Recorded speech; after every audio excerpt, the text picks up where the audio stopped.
Welcome to iDream media. So D vitamin deficiency ఇప్పుడు చాలా మందిలో మనం చూస్తూ ఉన్నాము. అసలు ఎందుకు ఈ సమస్య ఇంతలా వస్తుంది, దీనికి సరైన పరిష్కారం ఏంటి, వివరాలు తెలుసుకుందాం. ఈరోజు మనతో పాటు ఉన్నారు ప్రముఖ డైట్ గురు వీరమాచినేని రామకృష్ణ గారు. సార్ నమస్తే. సార్ నమస్తే అమ్మా. ఎలా ఉన్నారు? ఫైన్ అమ్మా, always. Yes. So D vitamin deficiency, so D vitamin deficiency లేనిది ఎవరికి చెప్పండి, నాకు కూడా ఉంది డి విటమిన్ డెఫిషియన్సీ. ప్రపంచంలో అందరికీ ఉంది. మొన్న మధ్య నేను దుబాయ్లో మీటింగ్కి వెళ్ళి డి ఎంతమందికి 20 దాటి ఉందని అడిగాను. చాలా మంది ఉన్నారు మెంబర్స్. అసలు ఒక్కళ్ళు కూడా రెస్పాండ్ అవ్వాలి. అందరికీ 5, 10, 8, 12. దుబాయ్లో ఎండలో అంత బాగా అయితే లేకపోవడం ఏంటి? ఎండలోకి వెళ్తే అర్థమైంది. ఫస్ట్ ఆఫ్ ఆల్ మనం ఇప్పుడు దీని హెడ్డింగ్లోనే బూత్ ఉంది, విటమిన్ డి. ఇప్పుడు నేను అబ్బాయి అంటే ఎలా ఉంటుంది? నువ్వు అబ్బాయి కాదు కదా, నేను అమ్మాయి కాదు కదా. అది ధనలక్ష్మి అనే అబ్బాయి అన్నాను అనుకో, ఎంత బూతో. విటమిన్ డి అంటే కూడా అంతే బూతు. అది విటమిన్ కాదు. అసలు ఆ విటమిన్ డి కాని దాని విటమిన్ డి అంటమే అసలు ప్రపంచంలో ఇప్పుడు ఈ వైద్య సమాజం వాళ్ళు మన చెవులు ఎన్ని పూలు పెట్టారో అర్థం చేసుకోవచ్చు. ఏం జరిగిందంటే దాని హిస్టరీలో 2వ ప్రపంచ యుద్ధ కాలంలో ఇది కనిపెట్టాల్సి వచ్చింది. అంటే ఆ చరిత్ర అంతా వెళ్తే మనం టైం వేస్ట్ అవుతుంది.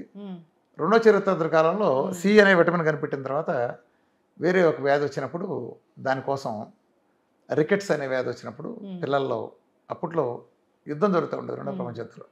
వార్లో ఉన్న పిల్లలు ఏం చేసేవాళ్ళు అంటే వీళ్ళు అండర్ గ్రౌండ్కి వెళ్ళిపోయారు.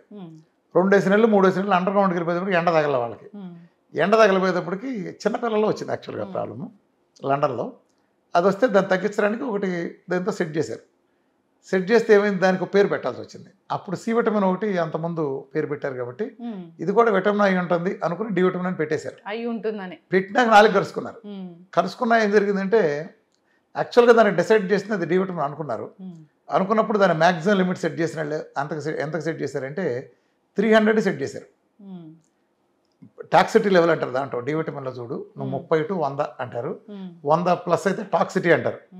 వీళ్ళు ఒరిజినల్గా సైంటిస్టులు అంటే దాన్ని కనుక్కున్న వాళ్ళ పేరు పెట్టినప్పుడు ఏంటంటే అది 300 అని డిసైడ్ చేశారు. సరే 300 అంటే జనాలు సేఫ్ సైడ్ దాటుతారు, ప్రజలు కొంచెం అలర్ట్గా ఉంచుదాం అని 100 పెడితే సేఫ్టీలో ఉంటుంది. ఒకవేళ పొరపాటు చేసినా 200లోనే ఉంటుంది తప్ప 300కి వెళ్ళదనుకుని 100 డిసైడ్ చేశారు.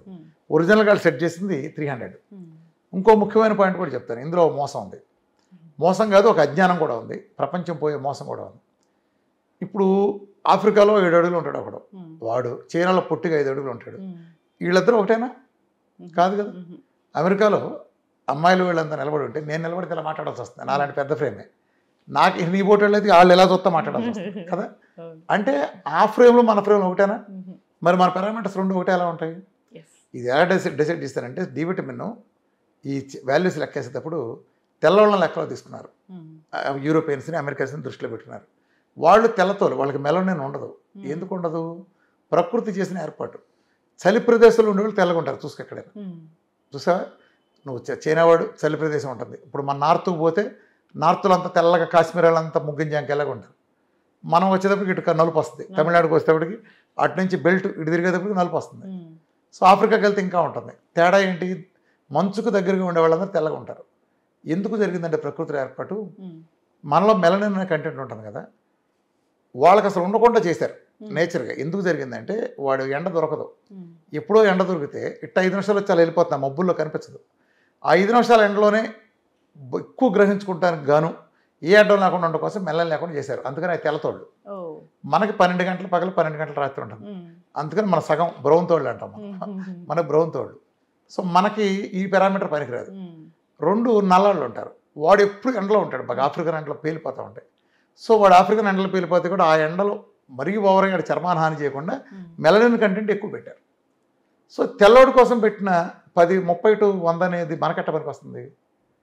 మన నిజం చెప్పాలంటే స్టాండర్డ్స్ ఎలా పెట్టాలని ఒక స్టాండర్డ్స్ పెడితే ఇండియన్స్కి వచ్చేటప్పటికి మీకు 80 నుంచి 200 అలా పెట్టాలి. మన స్టాండర్డ్స్ పెట్టాలి అంటే అది కూడా బూతే. ఇప్పుడు డి విటమిన్ అనుకుంటే ఆ నల్లవాళ్ళకి వచ్చేటప్పటికి 150-200 బిగించాలి మినిమం. ఈ తెల్లవాడికి వచ్చేటప్పుడు 30 పెట్టాలి. మన ఇది ఏంటంటే యూనిఫామ్. అమెరికా వాడు దురదొస్తే అందరికి ఒప్పుకోవాలి. సో అదే సిద్ధాంతంలో ఇది పెట్టారు. సో అది ఒక కుంభకోణం. ఎందుకుని ఇది నేను విటమిన్ కాదు హార్మోన్ అంటానంటే అసలు విటమిన్ అనే దానికి 2 రకాల డెఫినేషన్లు ఉన్నాయి, 2 రకాల అర్థాలు. It's an organic compound that cannot be synthesised by human body.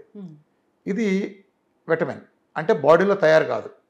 ఇప్పుడు A vitamin, C vitamin, B vitamin, E vitamin, K vitamin శరీరంలో తయారవుతాయి అవ్వవు. కాబట్టి ఓ నిమ్మకాయ నుంచో, ఓ క్యారెట్ నుంచో, ఇంకా ఇతర పళ్ళ నుంచో దేని నుంచి ఇస్తారు, బయట నుంచి ఇస్తారు. అది లేదు కాబట్టి శరీరం తయారు చేయలేదు కాబట్టి. ఇప్పుడు హార్మోన్లు ఉంటాయి, విటమిన్స్, హార్మోన్స్. హార్మోన్ ఏంటి? శరీరం తయారు చేస్తుంది. ఒక శరీరంలో ఒక ఆర్గాన్ తయారు చేసి వేరే చోట కూడా వాడబడేదాన్ని హార్మోన్ అంటాం. ఇప్పుడు ఇక్కడ థైరాయిడ్ తయారవుతుంది, మెటబాలిక్ రేట్ని సెట్ చేస్తుంది. ఇన్సులిన్ ఉంటుంది, ఇన్సులిన్ ప్యాంక్రస్ బీటా సెల్స్లో తయారై వేరే చోట సెల్లో పంపడానికి మన వెయిట్ లాస్ వెయిట్ గెయిన్ మేనేజ్మెంట్కి ఉపయోగపడుతుంది. అట్లానే ఈస్ట్రోజన్, టెస్టోస్టెరాన్లు ఇవన్నీ హార్మోన్లు కదా.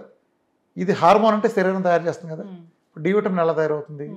సూర్యుడి నుంచి వచ్చిన ultraviolet UV B rays దాని చర్మంలో కింద చేరే కొలెస్ట్రాల్తో అనుసంధానం చెంది ఇది దీని తర్వాత లివర్ నుంచి వచ్చిన ఎంజైమ్స్, కిడ్నీ నుంచి వచ్చిన ఎంజైమ్స్ లాంటివి కలిసిన తర్వాత active form of D vitamin మారుతుంది. ఓన్లీ సోర్స్ సూర్యుడి నుంచి వస్తుంది. సప్లిమెంటేషన్ కూడా పనికి వస్తుంది, కానీ సూర్యుడి నుంచి వచ్చేది మెయిన్ మ్యానుఫ్యాక్చరింగ్ అది. సో ఇది వచ్చేది కూడా యాడ్ అవుతుంది, సూర్యుడి నుంచి వచ్చేదానికి ఇది కూడా యాడ్ అయ్యి ఈ రెండు కలిపినాక కూడా ఏమవుతుంది? శరీరం ఇచ్చే నీకు active form of D vitamin అవ్వదు. దాన్ని పూర్తిగా మారాలంటే లివర్ నుంచి వచ్చిన ఎంజైమ్స్, కిడ్నీ నుంచి వచ్చిన ఎంజైమ్స్ కూడా కలవాలి. సో అందుకే కిడ్నీ ప్రాబ్లం ఉన్నాళ్ళు, క్రానిక్ లివర్ డిసీజ్ ఉన్న వాళ్ళకి డి విటమిన్ నువ్వు ఎంత సప్లిమెంట్లు ఇచ్చినా ఎంతసేపు ఎండలో కూర్చోబెట్టి తయారు కాదు. ఎందుకని? ఆ లివర్ నుంచి కిడ్నీ నుంచి వచ్చిన ఎంజైమ్స్ తయారయ్యి అక్కడ అసోసియేషన్ కలవంది, నీకు అది ఫుల్ ఫామ్ కాదు. అర్థమైందా? సో అది సప్లిమెంటేషన్ మంచిదైతే పనికి వస్తుంది, కానీ ఎండ ఉండడం కంపల్సరీ, బేసిక్గా ఎండే. సో శరీరం తయారు చేసేదాన్ని మనం ఏ రకంగా విటమిన్ అంటాం? శరీరం తయారు చేయకూడదుగా. ఇప్పుడు ఇక్కడ తయారవుతుంది శరీరంలో, ప్రతి ఆర్గానికి ఉపయోగపడుతుంది డి విటమిన్. అందుకే శరీరంలో ప్రతి చోట వీడిఆర్ అంటారు, విటమిన్ డి రిసెప్టార్ ఉంటుంది అన్ని సెల్స్లో, అనేక ఎక్కువ సెల్స్లో. అంతే vitamin B receptor, vitamin C receptor, vitamin K receptor అని ఉండదు. ఓన్లీ విటమిన్ డి ఉంటుంది. అంటే అది విటమినే కాదని మీనింగ్. ఆ చెప్పడం కోసం బయోకెమిస్ట్రీలోనే మనకి దానికి అర్థం ఉంటుంది. కాకపోతే ఏం చేశారంటే వీళ్ళు ఎప్పుడైతే కాదని తెలిసినప్పుడు దిద్దుకోవచ్చు. ఎవడైనా మొదట తప్పు చేయొచ్చు, దాని సిద్ధాంతాలు మారతాయి. భూమి బలపరుపుకుండదని తర్వాత గుంటకుందని ఒప్పుకున్నారు కదా, అలా మారినట్టు దీన్ని కూడా మార్చచ్చు. కానీ మారిస్తే వాళ్ళ వ్యాపారాలకి అడ్డం అవుతుంది. ఎవరికైతే డి విటమిన్ బలంగా పుష్కలంగా ఉంటుందో వాడికి హాస్పిటలైజ్ అయ్యే అవకాశం చాలా తక్కువ. మన పెద్ద తరంలో ఇప్పుడు మన పెద్దవాళ్ళని తీసుకో, వాళ్ళకి జబ్బులు ఉండే కాదు. పోతే బాల్యంతరాల్లో పోయేవాళ్ళు, లేకపోతే చిన్నపిల్లలు జబ్బులు వచ్చి పోయేవాళ్ళు తప్ప పెద్ద వయసు వాళ్ళంతా మగాళ్ళకి వాళ్ళంతా స్ట్రాంగ్ ఉండేవాళ్ళు. చూసావా? 100 ఏళ్ళు బతుకుండేవాళ్ళు, 90 ఏళ్ళు కూడా జాంకాయలు తినేవాళ్ళు, పచ్చి జాంకాయలు. ఎందుకనంటే వాళ్ళు ఎండలో చొక్కా లేకుండా పనిచేస్తారు, ఇంత నెయ్యి వేసుకునేవాళ్ళు. సో విటమిన్ డి వాళ్ళకి పుష్కలంగా అందేది కాబట్టి బోన్స్ కానీ పళ్ళు కానీ అంత స్ట్రాంగ్ ఉండేవి. అర్థమైంది? విటమిన్ డి చాలా అవసరం శరీరానికి. ఈ మన శరీరంలో దేని పనికి వస్తుందంటే మన శరీరంలో కాల్షియం అబ్జర్వ్ చేయడానికి ఉపయోగపడుతుంది. అది K2తో కలిపి కాంబినేషన్ చేయాలి. K2తో కలిపి కాంబినేషన్ విటమిన్ D3 తీసుకున్నప్పుడు కాల్షియం తీసుకెళ్ళి మామూలుగా పేగుల్లో, కోలాల్లో, పెద్ద పేగుల్లో అది అబ్జర్వ్ అవుతుంది. కాల్షియం తెలుసు కదా, మన బోన్స్ బలంగా ఉండాలంటే ప్రధాన ఆహారం ఏంటి? కాల్షియం. మన పళ్ళు బలంగా ఆరోగ్యంగా ఉండాలంటే ప్రధాన ఆహారం ఏంటి? కాల్షియం. ఈ కాల్షియము ఇప్పుడు వాళ్ళ సమస్య ఏంటంటే కాల్షియం సప్లిమెంట్లు వేసుకుంటారు, కానీ బోన్స్కి అందదు. ఎందుకని? విటమిన్ డిని గుర్తించట్లే వీళ్ళు. ఇప్పుడు నీకు లారీలో సామాన్ ట్రాన్స్పోర్ట్లో లారీ నిండా వచ్చింది అనుకోమ్మా, ఓ లారీ సామాన్ వచ్చింది నీకు. ఇప్పుడు నువ్వు టీవీఎస్ 50 వేసుకెళ్ళావు, నీ ఇంటికి ఎన్ని వస్తాయి సామాన్లు తిరిగి? టీవీఎస్ 50 సరిపడా వస్తాయి, లారీ రావు. అట్లానే కాల్షియం 100 యూనిట్లు ఉందనుకో, 5 యూనిట్లు అబ్జర్వ్ చేయడం డి విటమిన్ నీ దగ్గర ఉందనుకో, కాల్షియం నీ బాడీ ఎంత తీసుకుంటుంది? 5 యూనిట్లు తీసుకుంటుంది. సో నీకు తింటావు, నీ కాల్షియం ఉంది కానీ డెఫిసిట్. అర్థమైందా? సో అది K2తో కలిపినప్పుడు కాల్షియంని బ్రష్గా అబ్జర్వ్ చేసి K2తో బ్రష్గా అబ్జర్వ్ అవుతుంది.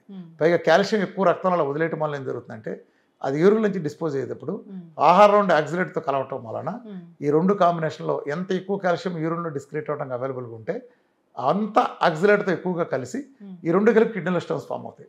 ఇవాళ మనకి కిడ్నీలో స్టోన్స్ అంటారు కదా, ఈ కిడ్నీలో స్టోన్స్ ఫామ్ అవడానికి 100కి 90 నుంచి 95% కారణం కాల్షియం, ఆక్సిలేట్, ఈ రెండింటి కాంబినేషన్. సో ఆ కాల్షియం కనుక మనం అబ్జర్వ్ చేసేసుకుంటే అక్కడ నీకు యూరిన్లో కలవటం కూడా ఉండదు కదా, తేడా అర్థమైంది. సో డి విటమిన్ ఉపయోగం అంత ఉంది. ఇవాళ డి విటమిన్ ఎండకి మనం అందరం మానేసాం, ఎండకి వెళ్ళటం మానేసాం. ఎండకి వెళ్ళటం ఎండలో వాకింగ్ చేయటం, చల్లగాల్లో అటు ఇటు తిరగటం, నెత్తిన టోపీ పెట్టి ఎండలో కూర్చోడం కాదు. శరీర భాగాలని కాన్స్టెంట్గా చర్మాన్ని దాన్ని ఎక్స్పోజ్ ఇవ్వాలి. అది దీనివల్ల కొంత నలబడతారు అనుకోవచ్చు, కానీ మనం అది చాలా అవసరం. అట్లనే సన్ స్క్రీన్ లోషన్స్ అవన్నీ రాసుకుని ఎండలోకి వెళ్ళకూడదు. అది సన్ స్క్రీన్ లోషన్స్ మన సరైన గ్రహించలేవు. సో అది ఈవెన్ కొబ్బరి నూనె రాసుకున్నా అది కూడా 20% న్యాచురల్ యూవీ ప్రొటెక్షన్ అది. సో ఎప్పుడైతే వీటన్నిటికంటే బెస్ట్ది ఏంటంటే డి విటమిన్ రావడానికి D3K2 కాంబినేషన్ ఉండాలి, కాల్షియం చక్కటిగా ఆహారం ద్వారా అందే విధంగా ఉండాలి. కాల్షియం ఎప్పుడు కూడా సప్లిమెంటేషన్ కంటే న్యాచురల్ సోర్స్ ద్వారా ఆహారం. మన విఆర్కే డైట్ అద్భుతంగా పనికొస్తుంది. మన విఆర్కే డైట్లో మీరు చూడండి కొన్ని వేల టెస్ట్ మనం చూపించగలం. 7-8 ఉండేది ఒక నెలలో 150-110 100 దాటిని దాటాల్సిందే. ఎందుకంటే ఈ ప్రపంచం ఎవరు లేని విధంగా నేను ఒక సప్లిమెంటేషన్ మోడల్ చేశాను. ప్రపంచంలో వాళ్ళు ఏం చేస్తారంటే అమెరికాలో ఈ అమెరికన్ భావజాలం వాళ్ళు మనిషికి కావాల్సిన ఇచ్చేది ఎంత డోస్ డిసైడ్ చేశారంటే 800 పెద్దవాళ్ళకి, పిల్లలకు 400 అన్నారు, యావరేజ్గా ఒక 600 అనుకో.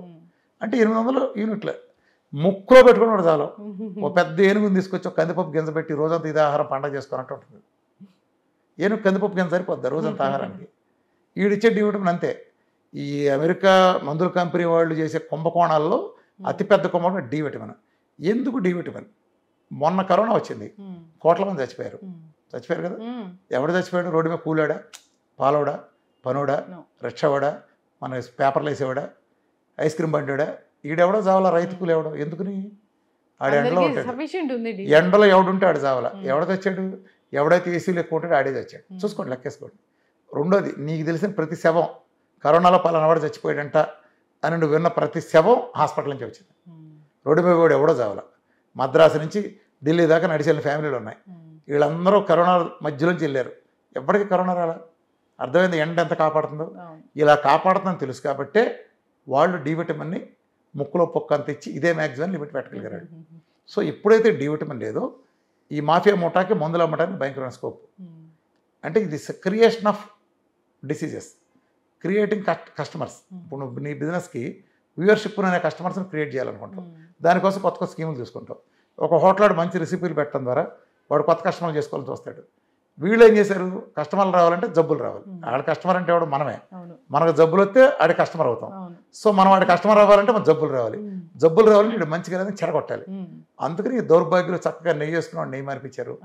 ఆ నెయ్యి వేసుకుంటే ఇది వెళ్ళి డి విటమిన్ వస్తుంది. నెయ్యే కదా నువ్వు తీసుకున్న నెయ్యే వెళ్తేనే ఆ మంచి కొలెస్ట్రాల్, డైటరీ కొలెస్ట్రాల్ వెళ్తేనే చర్మ కింద కూర్చొని వస్తుంది. సో ఇలా ఉంటుంది స్కీమ్. ఎప్పుడైతే చెడగొట్టారు, నేను చక్కగా high doses of D vitamin ఇస్తాను, చాలా హై డోసెస్ ఇస్తాను. దాంతోపాటు K2 కాంబినేషన్ కూడా చాలా అద్భుతమైన కాంబినేషన్ ఇస్తాను. కాబట్టి నా దగ్గర ఇవాళ క్యాన్సర్లు అద్భుతంగా మెరకలుగా తగ్గినాయి అన్న, సొరియాసిస్లు, రొమటాయిడ్ ఆర్థరైటిస్ లాంటి నెలల్లోనే తగ్గినాయి అన్న, ఈవెన్ టైప్ 1 డయాబెటీస్లో నెల రోజుల్లోనే తగ్గిన రిజల్ట్ ఇవ్వగలిగానంటే, అంటే C-పెప్టైడ్లు 0.5 ఉండే 2.86కి వెళ్ళే స్థాయికి వెళ్ళి ఇలా అనేక మెరకల్స్ వెంటనే నొప్పులు పోతున్నాయన్న. డి విటమిన్ పాత్ర చాలా కీలకం. నేను పుష్కలంగా డి విటమిన్ అందేటట్టు చూస్తాను. డి విటమిన్ అందడానికి బెస్ట్ సోర్స్ సూర్యుడు, దాంతోపాటు మన ఫ్యాట్లోనే vitamin A, D, E, K, fat soluble vitamins. కాబట్టి డి విటమిన్ ఉంటే మీ దగ్గరికి ఏ రోగాలు చేరవు. ముఖ్యంగా బోన్స్, పండు తీరు బెరుగ్గా ఉంటే నొప్పులనే మాటే రాదు మన దగ్గరికి. డి విటమిన్ అభావంగా ఉంటే లంగో సంబంధించి ఏ ప్రాబ్లం రాదు. సో కరోనా లాంటి వ్యాధులు కూడా దగ్గర రావు. చూసారు, పెద్ద నిదర్శనం కూడా మీకు చెప్పాను. కాబట్టి డి విటమిన్ అందరికీ కావాల్సిందే, చాలా ఎక్కువ కావాలి. 150 ఆ దౌర్భాగ్యుడు చెప్పిన 80-100 కాదు. అసలు ఎవరికి వెళ్ళవు. 30 దాటితేనే పండగ చేసుకోండి అంటారు. నీకు 100 మార్కుల్లో 35 వస్తే పండగ చేసుకుంటావా, 90 వస్తే పండగ చేసుకుంటావా? 35కే పండగ చేసుకోమంటారు. వీళ్ళు ఎవడో 99, 100 ఉండవు. ఇది ఒక కుంభకోణం, కుట్ర. ఈ మాయగాళ్ళ మాయ వల్ల పడమాకండి. మీకు డి విటమిన్ పుష్కలంగా ఉండాలంటే 150-200 ఉన్నాడికి అద్భుతంగా ఉంటుంది. టాక్సిన్ అన్నమాట అబద్ధం. అది తెల్లతోలోడికి టాక్సిన్ కానీ మనకు టాక్సిన్ కాదు. ఖచ్చితంగా సార్. సో ప్రతి ఒక్కడికి డి విటమిన్ ఆడ మగ లేదు. ఎండలో కూర్చోండి. ఈ ఆడొక్కడే మన దేవుడు సూర్యుడు. అడిగే దండం పెట్టుకుంటారు, కూర్చుంటారు. సూర్య నమస్కారాలు అందులో పెట్టింది. నమస్కారాలు ఇంట్లో చేస్తే ఫలితం రాదు, సూర్యుడిలో చేస్తేనే ఆసనాలు ఫలితం వస్తాయి. అర్థమైందా? సో ఇలాంటిది సూర్యుడు అవసరం అంత ఉంది. ఖచ్చితంగా సార్, చాలా చక్కటి ఇన్ఫర్మేషన్ అండి. డి విటమిన్ అంటే అది విటమిన్ కదా, అది ఒక హార్మోన్, అది శరీరం తయారు చేసుకుంటుంది. ఖచ్చితంగా అందరూ సూర్యరశ్మికి ఎక్స్పోజ్ అవ్వాల్సిందే. పర్టికులర్గా మీరు చెప్పిన టైంలో నెయ్యి బాగా తినాల్సిందే. సో డి విటమిన్ డెఫిషియన్సీ ఉన్న వాళ్ళు ఈ కాల్షియంతో పాటు తీసుకుంటే కనుక ఖచ్చితంగా అబ్జార్ప్షన్ అనేది ఉంటుంది. High doses. చాలా చక్కటి ఇన్ఫర్మేషన్ అండి. ధన్యవాదాలు.